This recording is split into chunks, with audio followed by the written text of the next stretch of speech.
Our hearts beat to the city streets. We began to feel. Hey everyone, and welcome back to Taste and Traditions, the podcast where we explore the little things that make cultures big in meaning. I'm your host, John, currently on day 8 of my South Korea trip. And I've gotta say, there's one thing that's totally blown my mind in the best way possible: no tipping.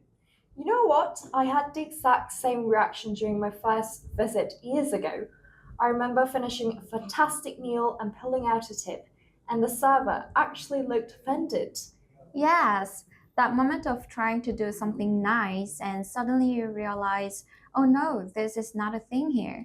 I moved back to Korea after living in the US and the UK, and it took me a while to shake that tipping habit. Right? Back home in the US, you don't just tip, you calculate. Like if it's $37.50, now you're doing percentages in your head. Do I leave $5? Is that rude? Should I go $7? Total stress.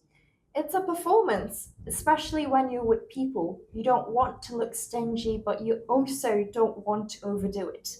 And when you have to split the tip if you're in a group, disaster. Yes, and let's not forget tipping fatigue. Restaurants, cafes, delivery, even self checkout screens in the US now ask for a tip. It's never ending. That's what makes Korea feel like a breath of fresh air. You pay the price and that's it. No guilt, no math, no awkward eye contact. Exactly. And what's interesting is that people often assume no tips means bad service, but in Korea, it's the opposite. Right. The service is amazing. It's part of the work ethic here. Whether you're at a five-star restaurant or a tiny kimbap place, people take pride in doing things properly. Let me tell you about something that happened on my second day here. I left my phone on the table at a cafe. I went back 15 minutes later, totally panicking, and the barista had put it behind the counter and saved it for me. That's so Korean. I mean, I've seen people chase you down the street to return your umbrella. It comes from a deep cultural value. It's this warm emotional bond that people feel, even with strangers. It's about kindness, loyalty, and connection. That makes so much sense. It's like people want to help you just because you're a person. It also reflects in their service culture. No one's hovering, but if you need something, they're there. It feels respectful, not pushy. And you never have to wonder, should I tip extra because they were so nice? The answer is always no tip, just say thank you. I actually tried to tip a taxi driver yesterday. He literally refused to take the money. He said, "No, no, it's okay. Have a good day." I felt awkward, like I'd broken some rule. You kind of did. In Korea, tipping can feel like you're messing with the balance. It makes people uncomfortable because good service isn't supposed to be bought. It's part of their job and pride. It goes even deeper. Korea has a culture of people being warm and giving, but when it comes to money, things are clear, no ambiguity. That's such a cool contrast. So the warmth is emotional, but the transactions are clean cut. Exactly. And it makes the whole experience, whether you're eating out, getting your nails done, or taking a cab, so much more relaxing. Honestly, I feel like it changes the vibe of the whole country. It's calmer. It feels like people are helping because they want to, not because they're fishing for a tip. And fun fact, sometimes if you try to leave extra money on the table and walk away, they will literally run after you to give it back.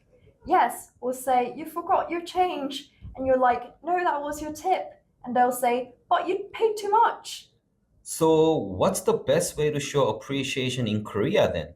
Simple things go a long way. A sincere thank you, a warm smile, maybe even a small bow.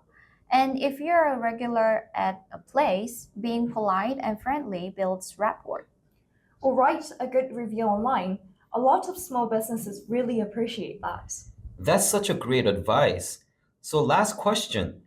Do you think the no tipping culture will ever change in Korea? I hope not. I think it's one of those cultural things that really works here. If anything, I'd love to see other countries try it.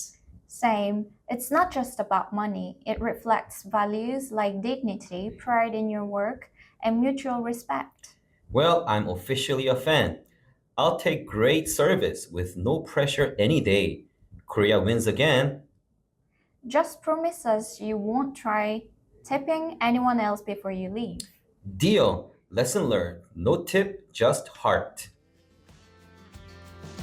The laugh so loud as the hours pass. We're gonna do it all.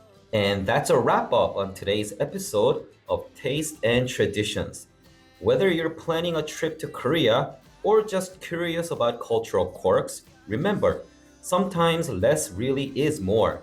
Big thanks to June and Lina for the laughs and insights.